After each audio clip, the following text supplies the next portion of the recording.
कथा, पुरुषार्थ कथा, सुनो सुनो सिद्धार्थ कथा।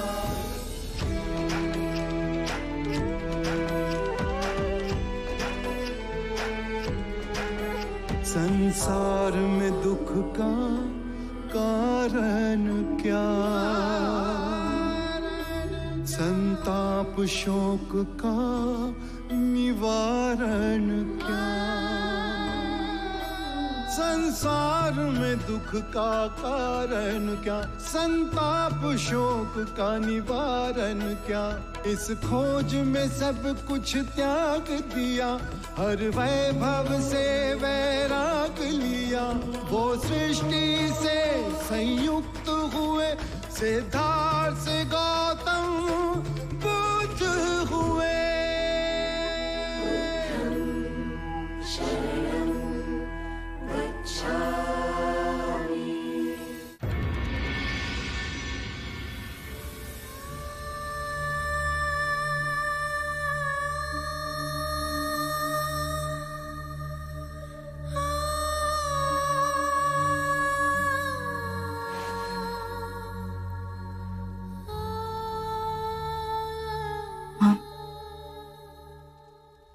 थोड़ा दूध पी लीजिए, जिससे आपको नींद आ जाएगी। बड़ी चिंता है ना तुझे मेरी? जानती है यशो, आज मैं सारे बंधनों से मुक्त हो गई।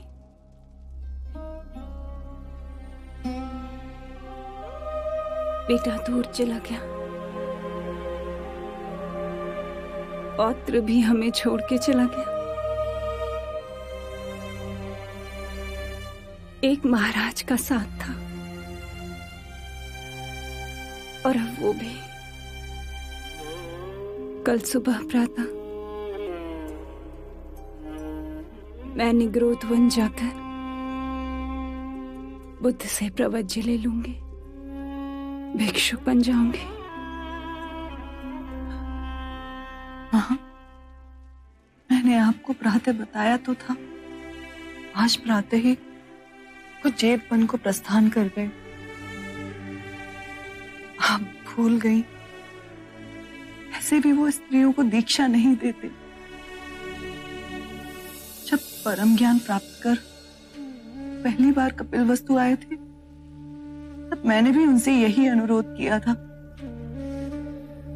तब भी उन्होंने यही उत्तर दिया कि जब समय अनुकूल होगा तो वो मुझे स्वयं कहेंगे। तू बुद्ध की पत्नी है,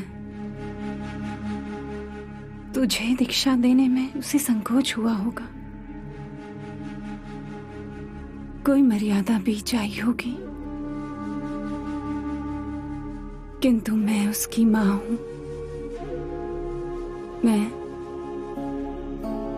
और कपिलवस्तु की अनेक स्त्रियां रेशम त्याग, गेरुआ वस्त्र धारण कर जेठवन तक जाएंगे और बुद्ध को ये सिद्ध कर देंगे कि स्त्रियां भी सरल जीवन व्यतीत कर सकती हैं। हमारा ये संकल्प देख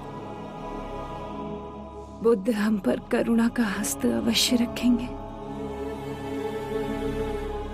ऐसा मेरा प्रबल विश्वास है। और मुझे मेरी मां के विश्वास पर अटल विश्वास है। ऐसी दृढ़ संकल्पी मैंने कभी ना देखी।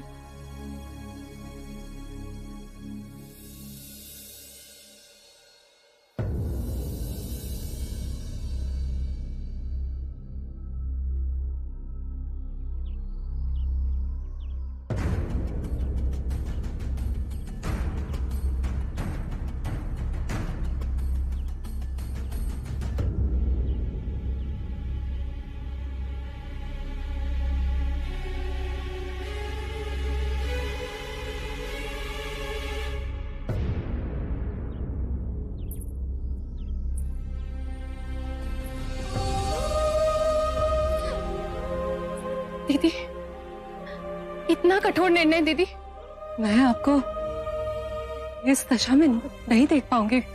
महादेवी, आप भाई महाराज के आशीर्वाद का हाथ हमारे सर पे नहीं रहा, अब क्या आपका हाथ भी हमारे सर पे नहीं रहेगा?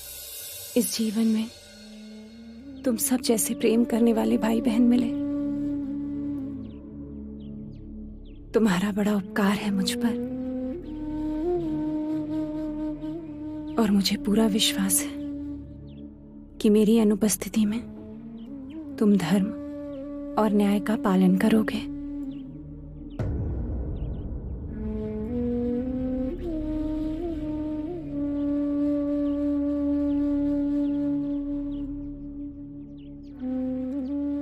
ना पुत्री, अश्रु से नहीं, मुझे दीक्षा मिलते ही मैं स्वयं तुझे वहां बुला लूंगी। बुद्ध के साथ न सही, वो हमारे सामने तो रहेगा।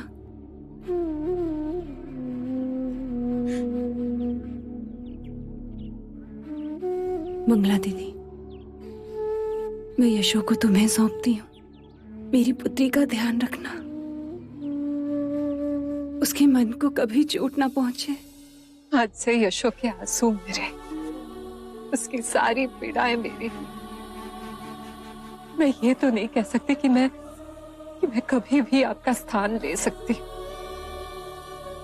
परंतु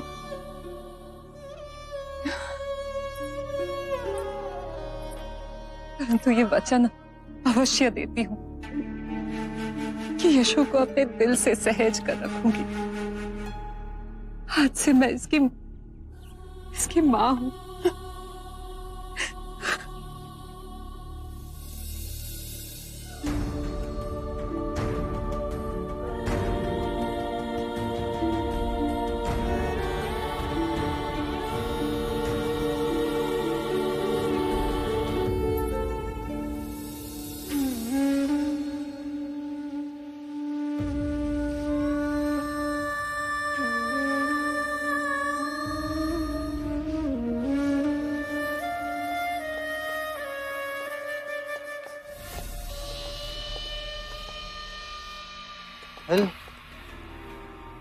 ऐश्वर्य छोड़ के देवी प्रजापति भी भक्त की शरण में। हर तरफ बुद्ध की गूंज। बुद्ध बुद्ध बुद्ध।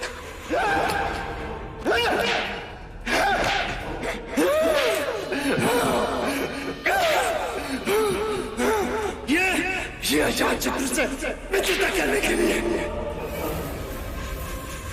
ये उसमें विश्वास करने के लिए। जब लोहा गर्म होगा मैं चोट मारूंगा। ये उससे मुक्ति करने के लिए। युद्ध में केवल तेज धार तलवार ही काम आती है, बिना धार की तलवार का क्या काम है?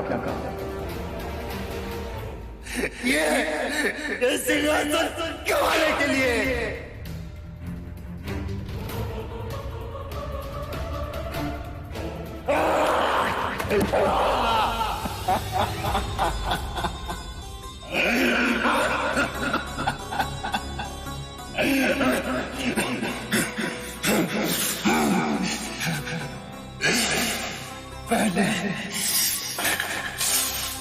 पहले सिद्धार्थ से,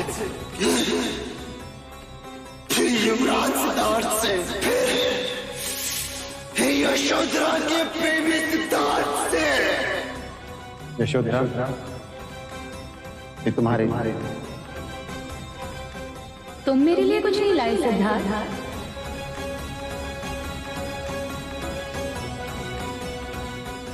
ये सारे पुष्प मेरी ओर से तुम अपने पास ही रखो।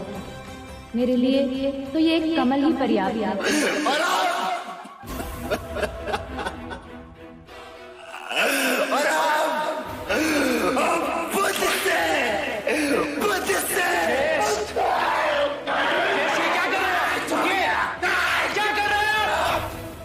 किस बात के लिए स्वयं को दंड दे रहे? किस बात के लिए? पीड़ा पीड़ा है मेरे मन में, पीड़ा।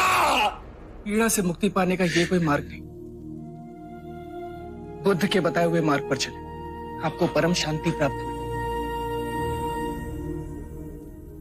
नहीं चाहिए शक्ति मुझे, नहीं चाहिए शांति मुझे, गिलाओ शांति से मुझे, नहीं चाहिए शांति, नहीं चाहिए शांति। मेरा स्वभाव अग्नि की धधकती ज्वाला, अग्नि की धधकती ज्वाला है मेरा स्वभाव। जोश से भयंकर कोई अग्नि नहीं, घृणा से भयंकर कोई जानवर नहीं होता, अविवेक से बढ़कर कोई जाल नहीं होता, लालच से बढ़कर कोई बाधा नहीं होता।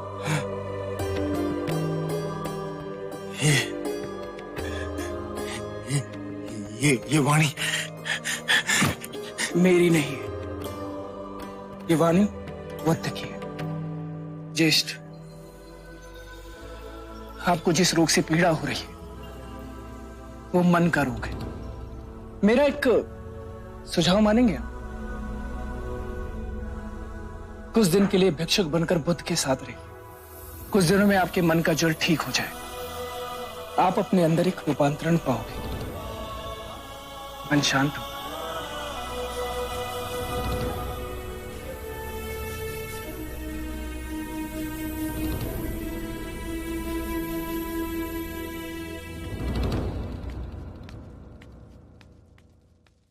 मन शांत होता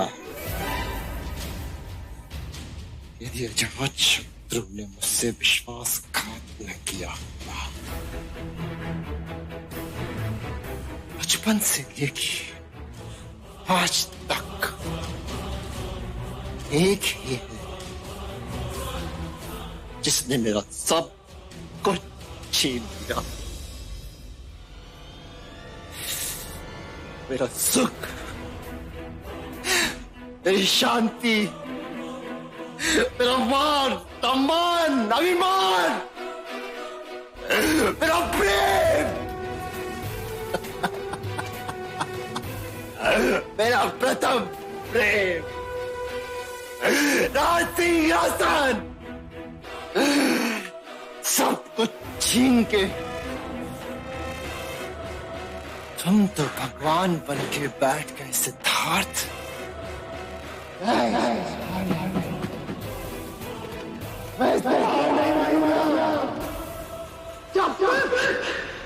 जब तक तुम्हारे शांति को तुम नहीं लूंगा, ये जाना मेरे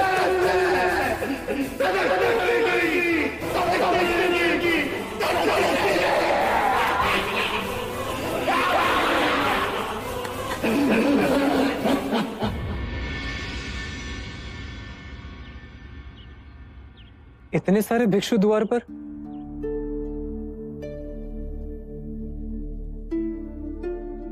प्रणाम महादेवी, आप यहाँ इस दशा में? पुत्र आनंद, भिक्षुक बनने का अधिकार केवल पुरुष का तो नहीं, और मुझे इतना तो ज्ञात है कि मुक्ति के मार्ग पर बुद्ध किसी के साथ भेदभाव नहीं करेंगे। शांति पाने का अधिकार सबको है।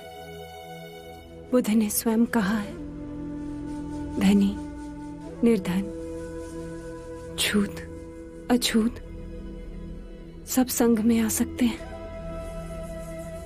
आशा है स्त्रियों के साथ भेद ना होगा। आप सब आए कैसे? हम सभी कपिलवस्तु से पद यात्रा कर आए हैं। 15 दिन हम रास्ते पर सोए, गांव से भिक्षा मांग खाया, बहुत आशा लिए आए हैं कि हमें निराशा ना मिले। आपने इतने कष्ट उठाए, सुन के पीड़ा हुई, परंतु आप तो जानती हैं कि बुद्ध संग में स्त्रियों को नहीं लेंगे। क्षमा, पर आपको लौटना होगा।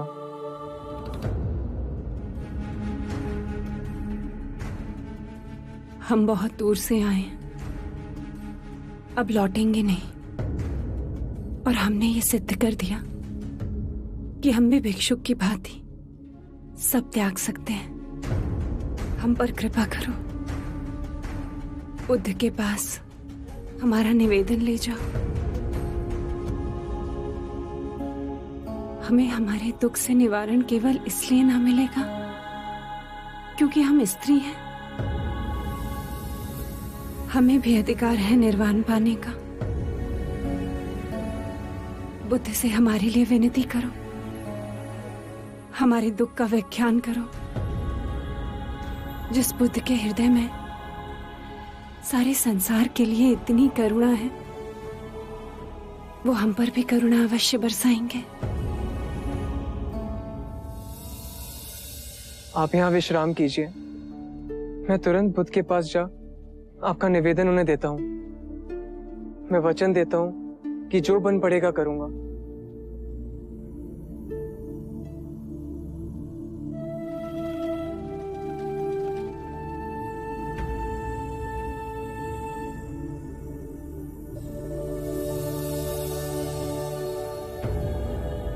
मन में कोई द्वंद्व उठा है आनंद?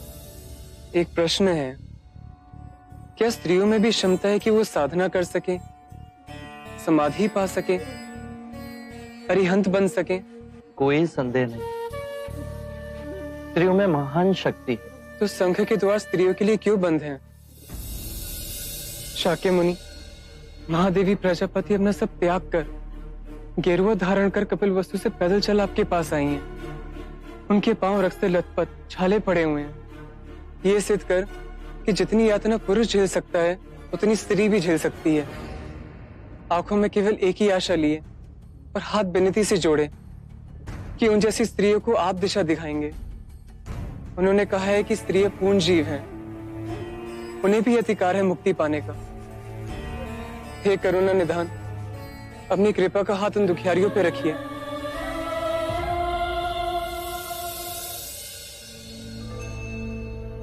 सरिपुत्र, अनिरुद्ध, मोगलाना और महाकश्यप को बुलाइए।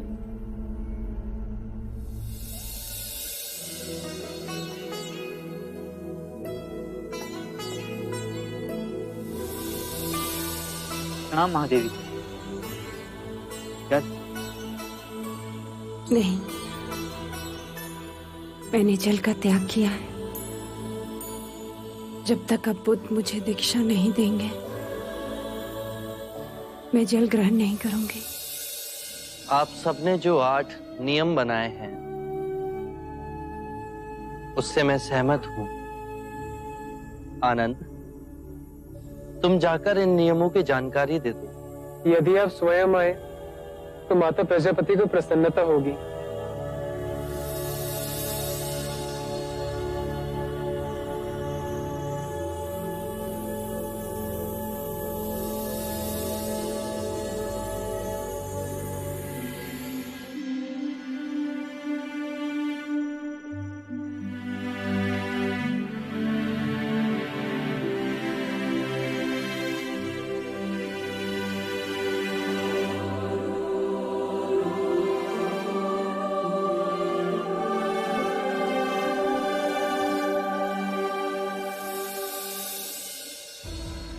मैंने और मेरे संघ के विचारशील भिक्षुओं ने आपकी विनती स्वीकार कर 8 नियम बनाए। यदि आप सभी को ये नियम मान्य हो तो आज ही आपको दीक्षा दे भिक्षुनी बनाया जाएगा। आभार। ये नियम आपको आनंद समझाएंगे। कृपया कर ध्यान से सुनिए।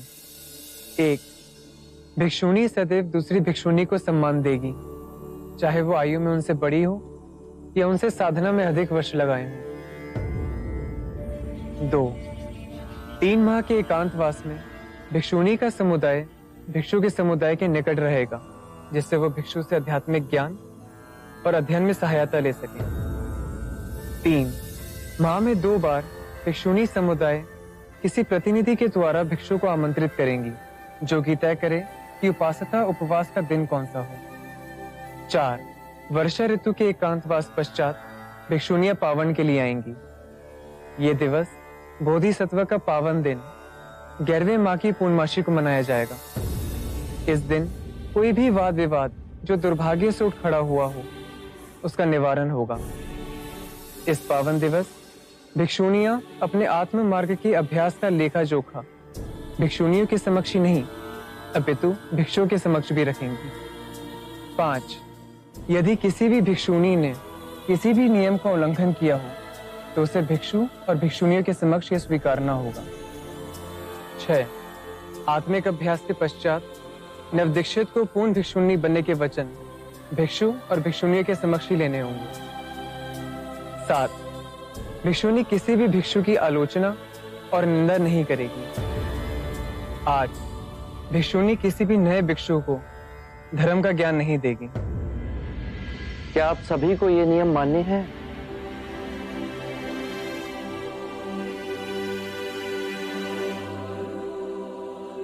हाँ, हमें ये सारे नियम मान्य हैं और हम अंतर मन से इन नियमों का पालन करेंगे। आप बस हमें दीक्षा दे दें। आप सभी भोजन और स्नान करके आइए। आज ही आपको दीक्षा दी जाएगी।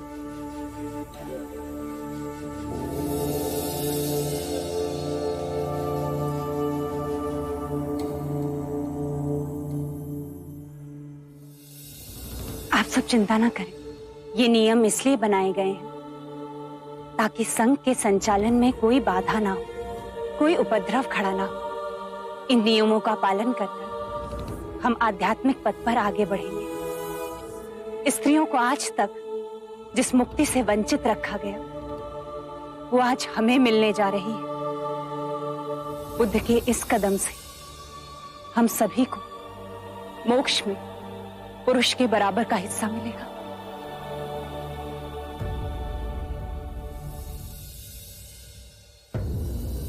भाते, ये कैसा विरोधाभास? भारतवर्ष के एक कोने में बुद्ध मनुष्य के अंतर्मन को शांत कर रहे हैं और वहीं दूसरी ओर अजात शत्रु मनुष्य के अंतर्मन को युद्ध कर अशांत कर रहे हैं। युद्ध की प्यास में पागल मनुष्य अंत में शांति के मार्ग पर ही आएगा। यह हमारे जीवन में घटित होगा आनंद।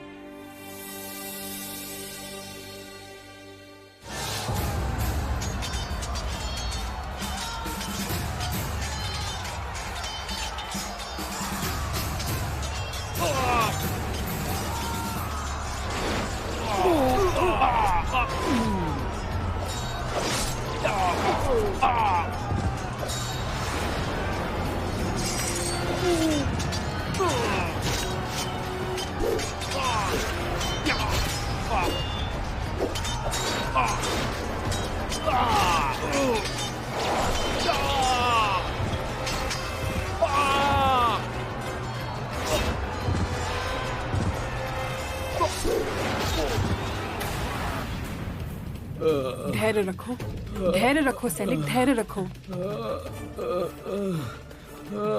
जल्दी रखो इसे। वैद्य जी, जल्दी लेप लेकर आइए। कितना रक्त बह रहा है इसका।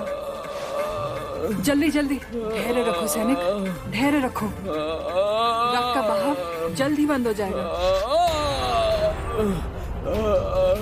मैं लौट के युद्ध के लिए जा पाऊंगा ना? अवश्य जाओगे। वैशाली के माथे पे विजय का मुकुट तुम ही पहनाओगे सैनिक। हमारी वैशाली की जीत होगी। हाँ, हमारी वैशाली अवश्य जीतेगी। हमारी वैशाली की जीत होगी। हमारी वैशाली ही जीतेगी। हमारी वैशाली की जीत होगी। हमारी वैशाली जीतेगी।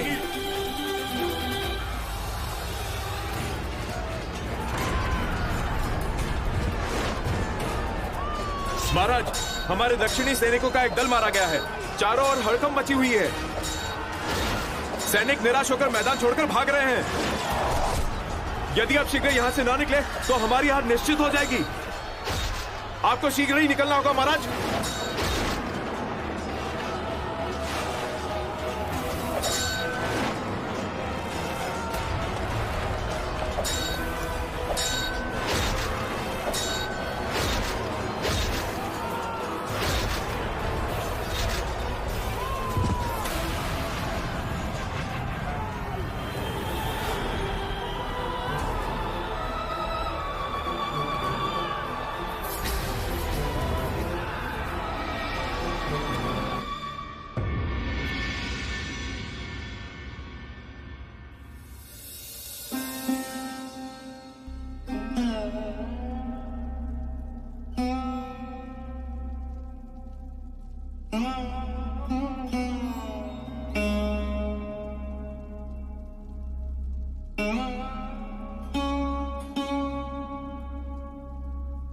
मानव को क्या हो गया यदु? ये दूसरे की धरती पर मनमानी कर उत्तराधिकार करना? ये लहू की पिपासा कभी मिटेगी क्या? रोना आता है सोचकर कि बुद्ध जैसे विशाल व्यक्तित्व ने, जिसने मगध के जन जन को अहिंसा और शांति का मार्ग दिखाया, उस युग पुरुष की वाणी क्या किसी ने अंतरात्मा से समझने की कोशिश की? अगर अंतर साथ किया होता तो मगध लहू की होली ना खेलता। मगध के जन जन के हृदय में बुद्ध का संदेश है देवी अम्बा। पर अजात शत्रु जो अपने बल के नशे में चूर विवश कर उन्हें युद्ध के मैदान में लाया। एक मनुष्य के अभिमान की पूर्ति के लिए कितने बेबस लोग अपनी जान की आहुति देंगे। देवी अम्बा, हम युद्ध जीत गए। मगध की सेना युद्ध के मैदान से भाग खड़ी हुई। वैशाली की जीत हुई। सुनिए, हमारी वैशाली की विजय का नाद का स्वर चारों दिशाओं में गूंज रहा है अम्बा। वैशाली की, वैशाली की, वैशाली की, वैशाली की, वैशाली की, वैशाली की, वैशाली की, वैशाली की, वैशाली की, वैशाली की, वैशाली की। यदु, देखो तो, वो वैशाली का सैनिक घायल है। जाओ जल्दी से उसे ऊपर लेकर आओ। उषा, तुम भी वैद्य जी को बुला के लेकर आओ।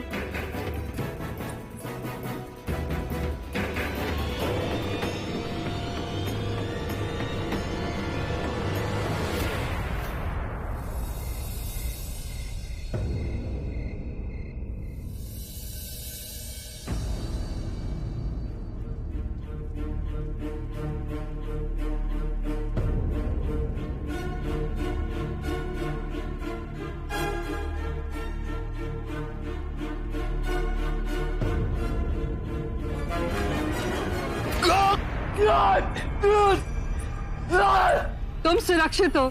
तुम्हारी जान पर जो संकट था टल गया है। तुम्हारी वीरता व्यर्थ नहीं गई सैनिक। जिस वैशाली के लिए तुमने अपने प्राण दांव पे लगाए, वो वैशाली, तुम्हारी वैशाली जीत गई। वैशाली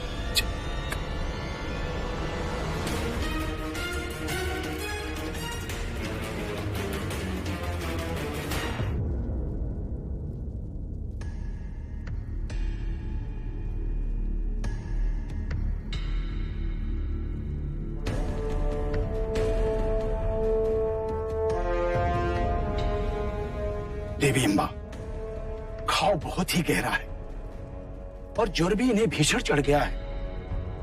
अतः ये काढ़ा इन्हें 4-4 घंटे के अंतराल पर पिलाते रहिएगा। 1-2 दिन के पश्चात इन्हें अवश्य ही चेतना आ जाएगी। मुझे आज्ञा दीजिए। आइए वैद्यराज।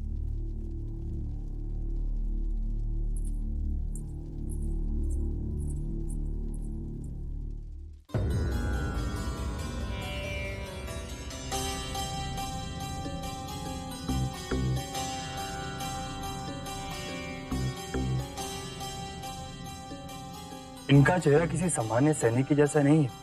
कितना तेज है इनके मुख पे।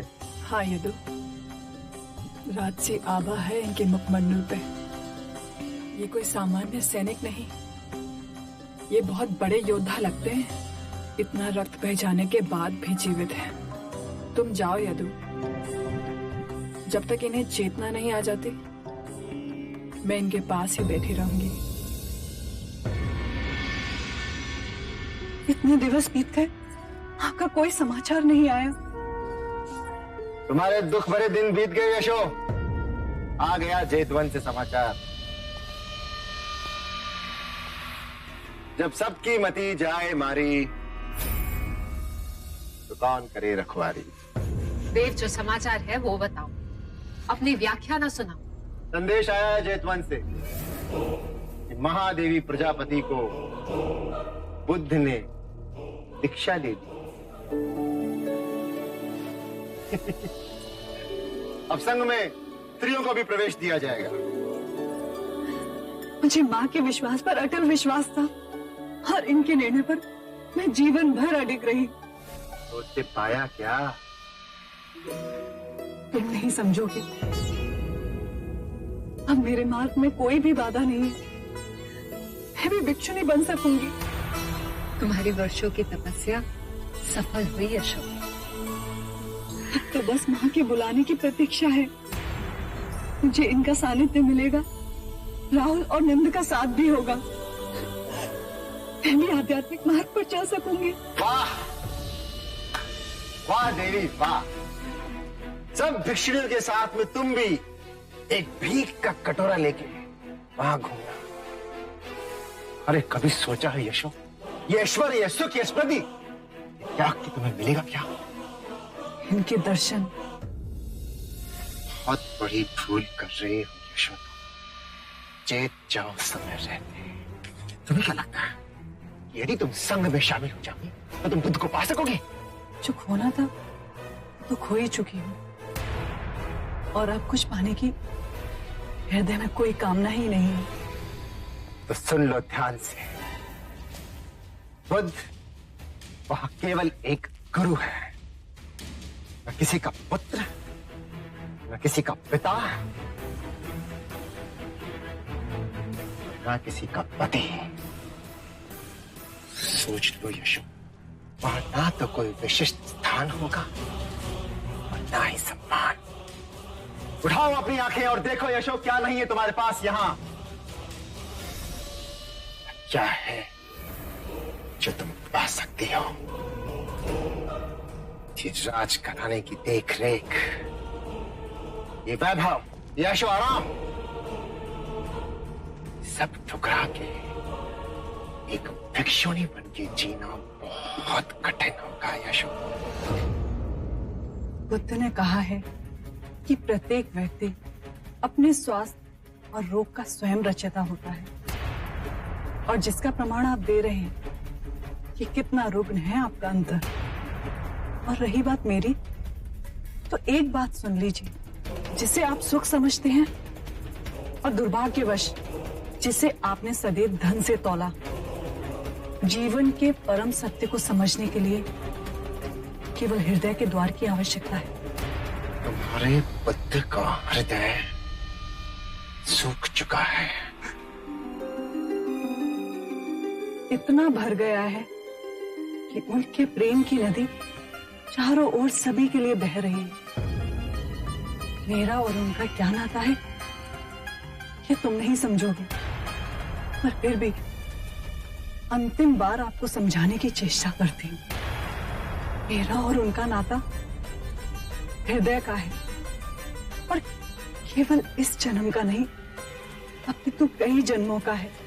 इसीलिए शुरू से ही हम दोनों एक दूसरे को समझ सके। यदि मैं भिक्षुणी नहीं भी बनती तो भी मुझे केवल इस बात का आश्वासन था कि वो यही कहीं इसी पृथ्वी पर हैं, और अब जब मैं उनके साथ रहे, भले वो मेरे साथ ना हो, पर मैं उनके आध्यात्मिक मार्ग पर चलूंगी और उन्हें अपना परम गुरु बना सकूंगी। हमारा विवाह साधारण नहीं है ज्येष्ठ, मेरा और इनका विवाह अलौकिक है, जिसे दुनिया की कोई भी दूरी नहीं मिटा पाई। इसकी केश पकड़कर इसे अपने चरणों की दासी न बनाया तो मैं भी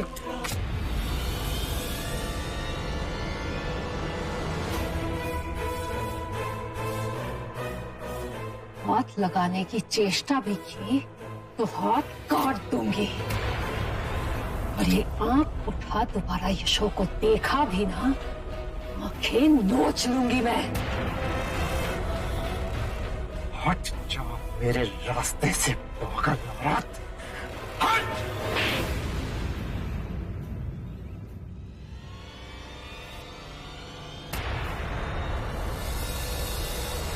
यही थप्पड़ मैंने तुझे बचपन में मार दिया होता तो आज मुझे ये दुर्दिन ना देखना पड़ता। मेरी एक बात तू कान खोल के सुन लेते, यशोधरा वही जाएगी जहां उसका स्वामी है, और यदि तूने कोई भी अनिष्ट चेष्टा की तो रास्ते में मुझे खड़ा पाएगा। यशो मेरी पुत्री है, समझा तू? ढाल बन के मैं खड़ी रहूंगी उसके रास्ते में। जा यहां से, जा।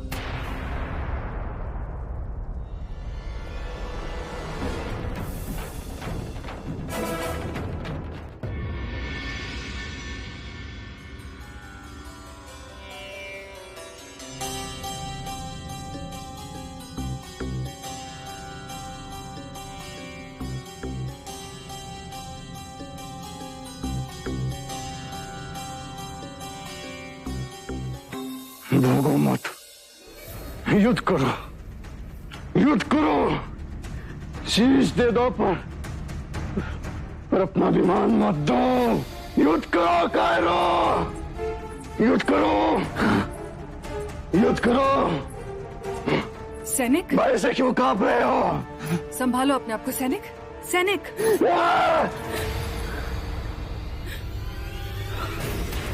कौन हो तुम? मैं कहा हूँ? वैशाली में। वैशाली? मैं तो युद्ध में। वैशाली तुम जैसे शूरवीरों से धन्य है। वैशाली जीत गई युद्ध में और अजात शत्रु पराजित हुआ। सैनिक, हे ईश्वर, दासी।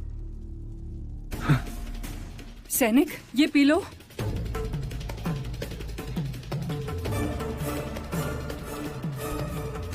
ये घाव कब भरेगा?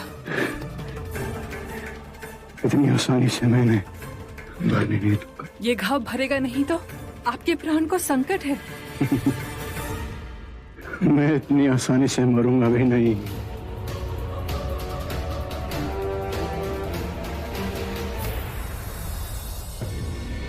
इस वर्षा ऋतु शाक्य मुनि हमारे साथ एकांतवास को समय में व्यतीत करेंगे। धन्य होंगे हम जो उनका सानिध्य हमें प्राप्त होगा।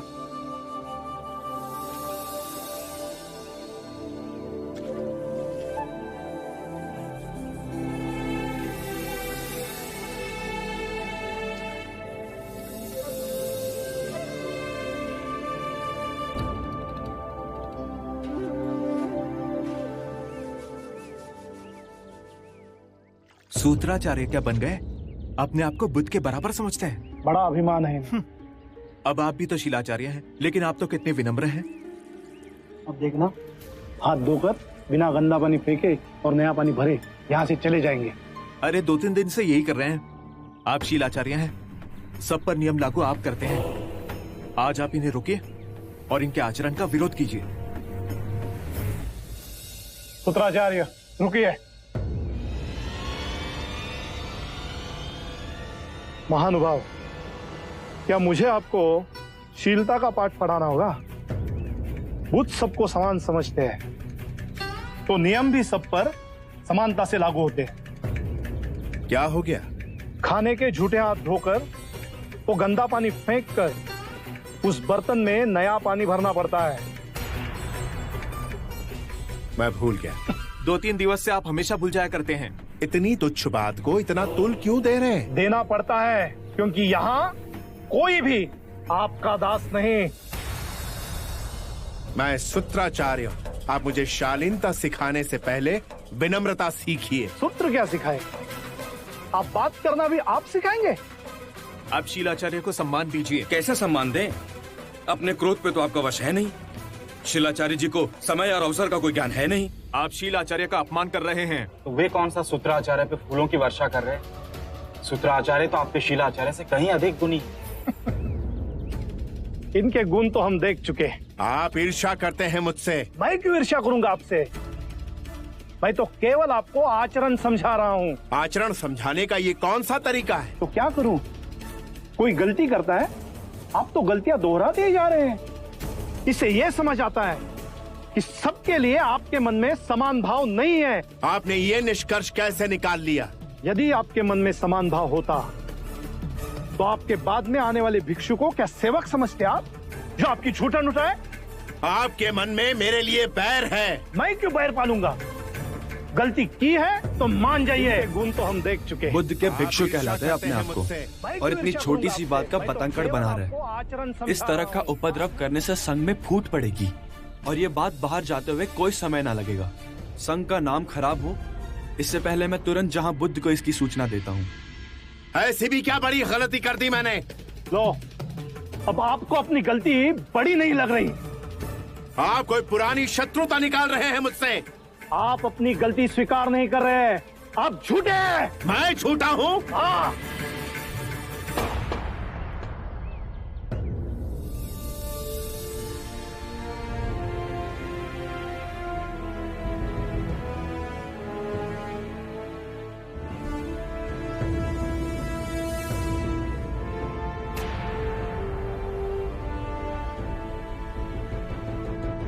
आरंभ हो गई निर्वाण प्रथा, सुनो सुनो ये बुद्ध कथा।